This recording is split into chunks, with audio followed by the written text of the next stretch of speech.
Hello and welcome to episode 2 in my amateur astronomy video series. In this episode, episode 2, I want to cover the equipment that I currently own. And so I'm going to go through a series now of what equipment I've got in the timeline of when I got it and to get up to where I am 11 months into this journey. So without further ado, let's go through the equipment list. Okay, so let's start where we'd expect to start really, with the telescope itself. And the telescope that I've started out with and I have currently is this Celestron Nexstar 130 SLT. It's a Newtonian reflector telescope. As telescopes go, it's a very good beginner telescope. It comes with a motorised alt-azimuth mount. It also has a go-to hand controller with it, so you can use that to do your alignment. Of course, because it's got the go-to hand controller as well, it's got a database of objects in there. I think it's around 4,000 or 4,000 plus objects that are in there, which means that based on where you are, it's intelligent enough to work out what things you're able to go and see from your location, and so you can use it and pick objects you want to go to, and the telescope will slew automatically to those objects in the sky. The other great thing with this is that you can use batteries to go and power it up. I wouldn't recommend that because it eats the batteries quite quickly, but it does mean that as a beginner you can actually get this telescope out of the box, set it all up, put some batteries in it. So you can be up and looking at stars within sort of 30 minutes or so. And once you've actually got to the point when you understand or use the telescope on a regular basis, it literally is a 10 or 15 minute process of setting it up. Overall, as a beginner scope, it's exceptionally good value. You can pick this up in the UK currently for less than £400. Quite pleased with it. It's a great device. So that's it. That's the telescope that I'm using currently. Okay, one additional point that I haven't actually mentioned with the scope is, obviously I did say about using batteries with it. One of the first accessories I bought, which I haven't actually photographed to this list, is a 12 volt adapter, power supply adapter, so that you can run it from the mains. I'd certainly recommend getting one of those. Okay, so one of the first accessories that I added to the scope is a laptop. There is software that comes with the telescope that allows you to control it via a laptop. So you can actually run a USB cable from the hand controller that came with the telescope into a laptop or other computer, and you can use that to update the software inside of there and the firmware that's on the hand controller. But you can also, the software that ships with the telescope itself, you can actually control the telescope from the computer, especially if you want to go into things like astrophotography and things like that. Then that is something that you will really need to do, is use a laptop to control your telescope. And talking of controlling the telescope via the computer and USB cables, what I've actually got here is I've got USB cables, but I've also got 10 meter extender cables on here, which boost the signal as well. And I use these to hook up both to the telescope, but also to a digital SLR camera or a CCD camera. The beauty of having these extender cables is that actually I can set the telescope up outside and then run these cables actually from outside into the house if I wanted to. And I can actually sit inside the house and control everything from there.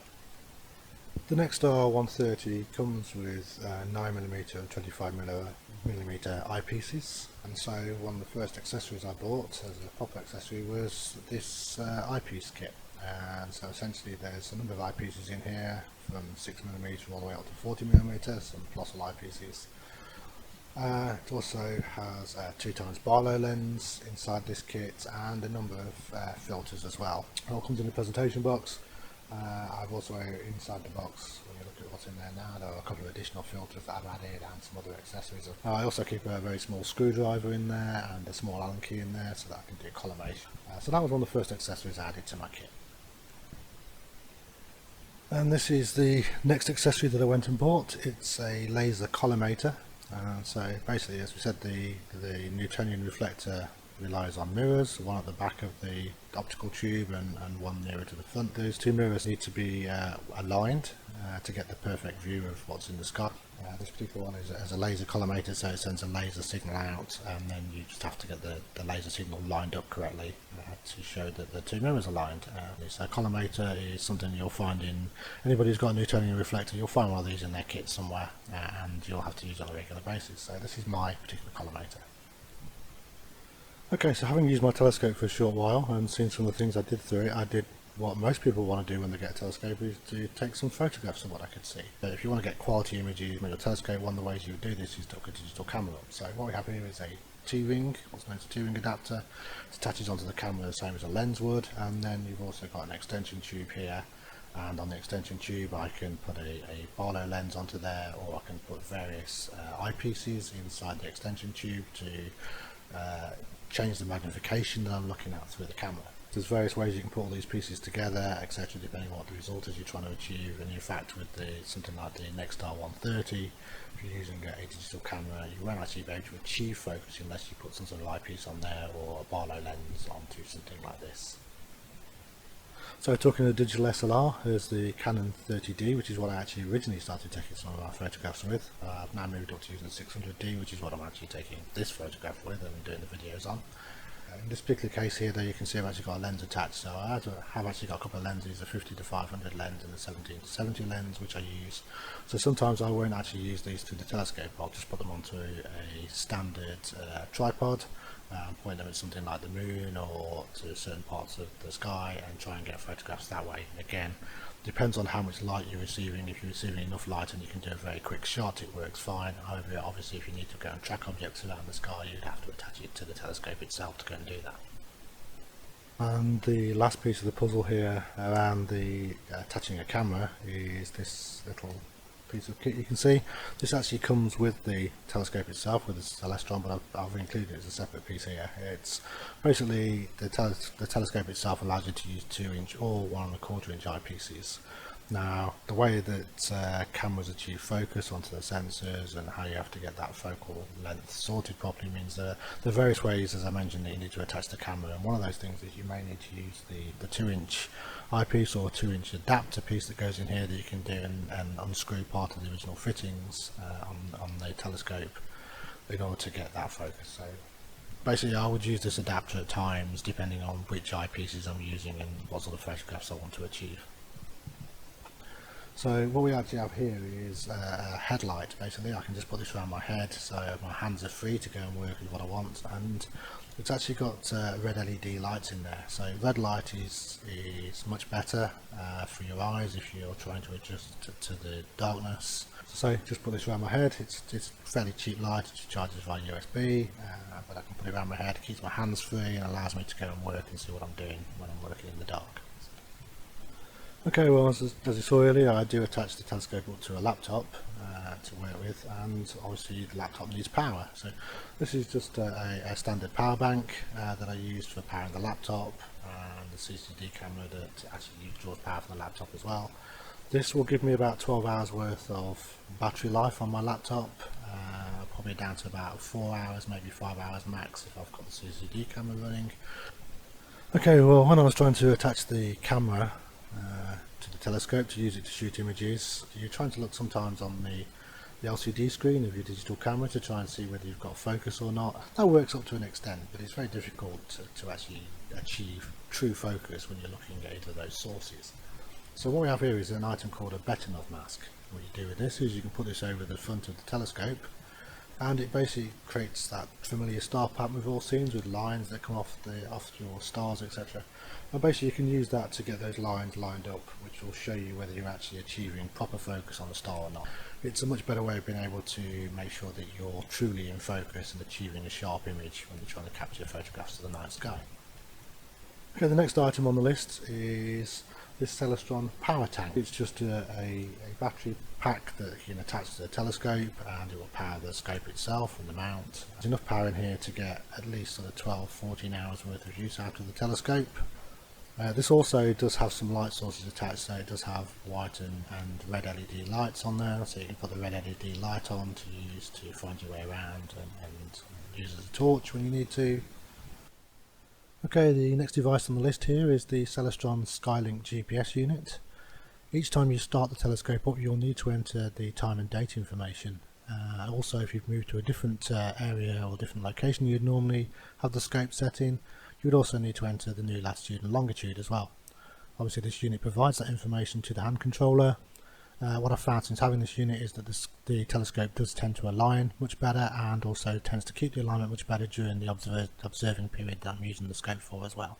So yeah, a really good device. I'm really happy with this one.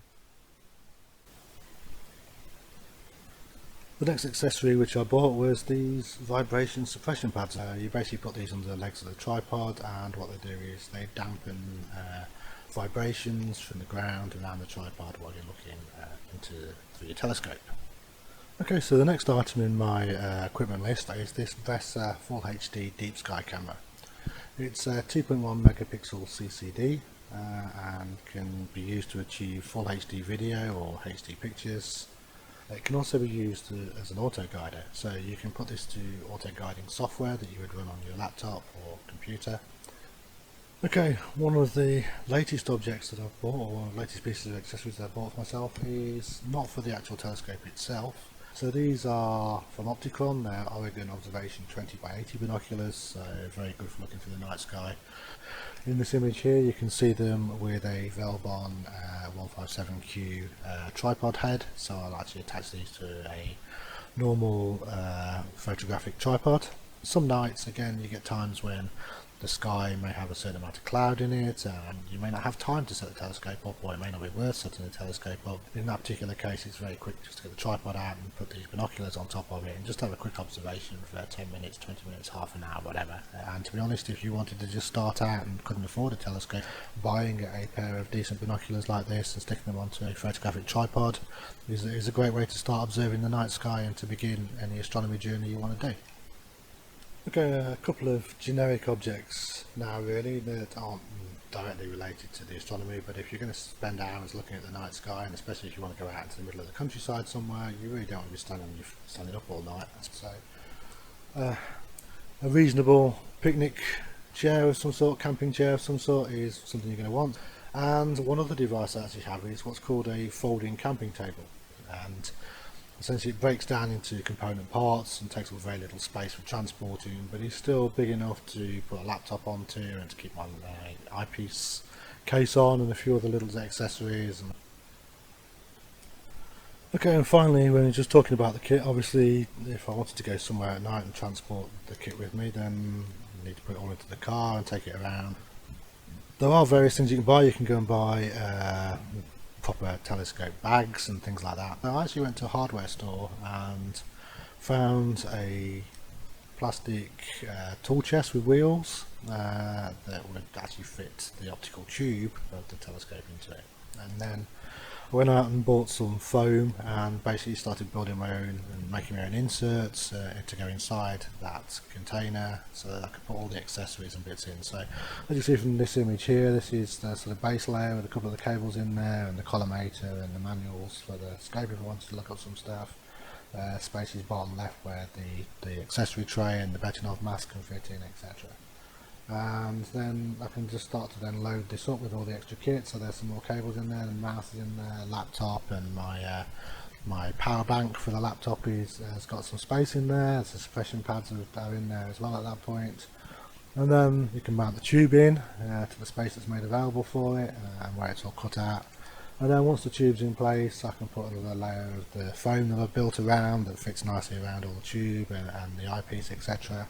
to go over the top there, and then there's a space that I've cut into that piece at the top as well, so I can fit my accessories box with my eyepieces and bits and bobs into it on top of there, and then finally put the lid on, and there we are, all portable and ready to go. Okay, so there we go, that's an overview of the equipment that I have at my disposal. Once again, thanks for watching, I look forward to seeing you in the next episode. Bye for now.